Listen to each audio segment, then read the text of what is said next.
The Intelligent Investor. The Definitive Book on Value Investing. Book by Benjamin Franklin. About book. ये summary कोई मामूली investment book नहीं है, क्योंकि इसे खुद वॉरेन बफेट रेकमेंड करते हैं, जो कि खुद दुनिया के सबसे सक्सेसफुल इन्वेस्टर्स में से एक माने जाते हैं। तो अगर आप भी एक इंटेलिजेंट इन्वेस्टर बनना चाहते हैं, तो इसे पढ़िए और इन्वेस्टमेंट की फील्ड में किसी प्रोफेशनल की तरह एंट्री कीजिए। ये समरी किस किस को पढ़नी चाहिए? हर वो इंसान जो इन्वेस्ट करना चाहता है, एंटरप्रेन्योर्स को एंड म्यूचुअल फंड मैनेजर्स को।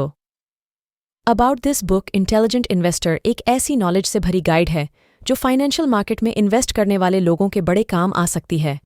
बेंजामिन ग्रेहम ने इस बुक में अपने कई पर्सनल एक्सपीरियंस तो दिए ही है, साथ ही कई सारी कंपनी के एग्जाम्पल भी दिए हैं, जो इस बुक को इन्वेस्टर्स के लिए और भी ज़्यादा इंटरेस्टिंग बना देती है। इंट्रोडक्शन। इन्वेस्टमेंट पर लिखी ये बुक खुद वॉरेन बफेट रेकमेंड करते हैं, तो जाहिर है ये बुक ऐसे ही लोगों की फेवरेट बुक नहीं है। बेंजामिन ग्रेहम, जो इस बुक के ऑथर है और जो फादर ऑफ वैल्यू इन्वेस्टिंग भी कहे जाते हैं, उन्होंने अपनी इस बुक को कई ऐसी स्ट्रैटेजी शेयर की है ताकि इसे पढ़ने के बाद आप भी स्टॉक मार्केट को मात देकर बेहतर परफॉर्म कर सकते हैं। इस समरी में सब कुछ दिया है, बॉन्ड से लेकर स्टॉक्स, स्ट्रैटेजी, टैक्टिक्स, रिस्क और रिपोर्ट तक, सब कुछ। साथ ही ग्राहम ने अपनी थियरीज और आइडियाज़ को समझाने के लिए कई सारे रियल लाइफ एक्सपीरियंस भी शेयर किए हैं। ये जानी मानी बुक किसी फाइनेंस मार्केट बिबल से कम नहीं है, जो हर इन्वेस्टर्स को कम से कम एक बार जरूर पढ़नी चाहिए। Chapter 1, investment versus speculation. Results to be expected by the intelligent investor. Benjamin Graham इसमें इन्वेस्टर्स और स्पेकुलेटर्स की बात करते हैं और बताते हैं कि कैसे ये दोनों टर्म एक दूसरे के ऑपोजिट जाते हैं। साथ ही वो कुछ लेसन भी देते हैं ताकि रीडर्स कंफ्यूज होकर दोनों को एक ही ना समझ लें।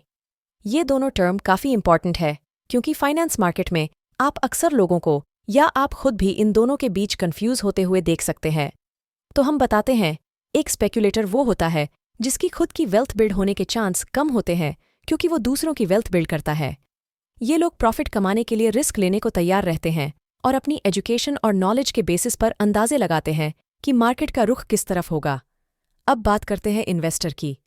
एक इन्वेस्टर इसके एकदम ऑपोजिट करता है। वो इन्वेस्ट करने से पहले स्टॉक्स को कैलकुलेट कर लेता है। वो अपने लिए वेल्थ बिल्ड करता है, न कि दूसरे के लिए। वो जानता है कि स्टॉक के प्राइस ऊपर जा सकते हैं, क्योंकि कोई और प्राइस से ज़्यादा पे करने वाला है। इन्वेस्टर खुद के लिए पैसा कमाते हैं, जबकि स्पेक्यूलेटर ब्रोकर के लिए पैसा कमाते हैं। स्पेक्यूलेटर शॉर्ट पीरियड के लिए इन्वेस्ट करते हैं, और अगर वो मार्केट बीट भी कर ले तो डिसीजन सही निकलने पर बढ़ी हाँकने लगते हैं। चाहे उनकी स्ट्रैटेजी कितनी ही डम या डेंजरस क्यों ना हो, फिर भी वो अपना टेम्पोररी प्रॉफिट का दिखावा करने से बाज नहीं आते। वहीं दूसरी तरफ इन्वेस्टर कुछ साबित नहीं करना चाहते। उन्हें टेम्पोररी प्रॉफिट में कोई इंटरेस्ट नहीं है और न ही वो जल्दबाजी में कोई डिसीजन स्टेप लेते हैं। मान लो आपको कहीं जाना है, तो आप ये सोचकर फिक्स स्टाइल की स्पीड से कार ड्राइव करते हो कि 2 घंटे में तो आप पहुंच ही जाओगे। लेकिन क्या आप और जल्दी के चक्कर में 130 की स्पीड से ड्राइव करके अपनी लाइफ को रिस्क में डालेंगे? नहीं ना। स्पेकुलेटर्स भी असल में यही करते हैं। ऑनलाइन ट्रेंडिंग स्पेकुलेटिंग का ही एक पहलू है। 1990 के दौर में ये पैसे कमाने का एक ईजी जरिया माना जाता था। इसके लिए कई सारे एडवर्टाइजमेंट भी आया करते थे, जो लोगों को ऑनलाइन ट्रेंड के लिए एनकरेज करते थे।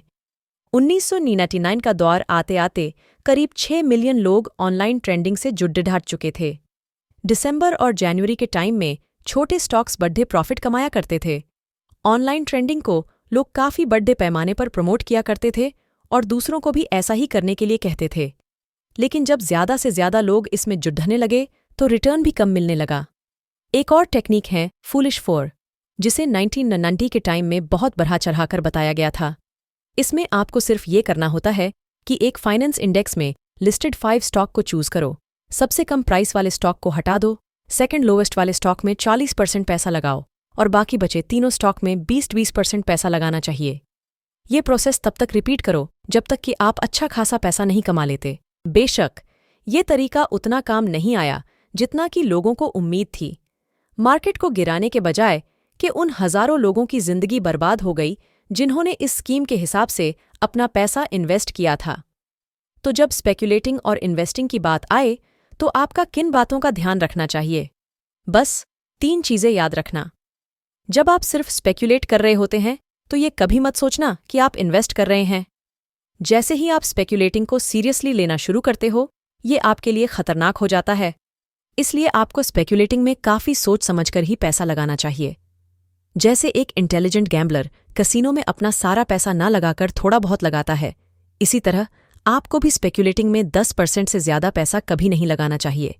गैम्बलिंग यानी सट्टा खेलना इंसान की एक फितरत है जिसे लोग चाहकर भी नहीं दबा पाते।